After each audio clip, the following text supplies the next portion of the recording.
سلام به همه گل‌های خودم. امروز ویدیو ما از این قراره که وقتی کپسول‌ها و قرص‌ها رو می‌خوریم چجوری مشکل بدن ما رو متوجه میشه و چجوری اونو حل می‌کنه. پس اگه می‌خوای متوجه شی تا آخر این ویدیو با من همراه باش و دکمه لایک و سابسکرایب من فراموشت نشه.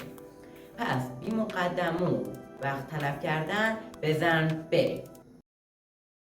وقتی این قرص‌ها و کپسول‌ها وارد بدن ما میشن، یه سفر علمی اکتشافی رو شروع میکنن که مانند یک هوش مصنوعی فعال و قدرتمند دنبال بافت‌های آسیب دیده و تغییرات شیمیایی و بافت‌های غیرعادی میگرده که دنبال راه حلی برای درمان اونها باشه. اما مستقیما سراغ درد نمیره و مراحل خودش رو طی میکنه. ما پس از بلعیدن قرص وارد معده گوارش ما میشه و ماده و محلول های اون قرص در گوارش حل میشه. گوارش اونو به جریان خون میرسونه و سپس جریان خون اونو وارد سراسر کل بدن.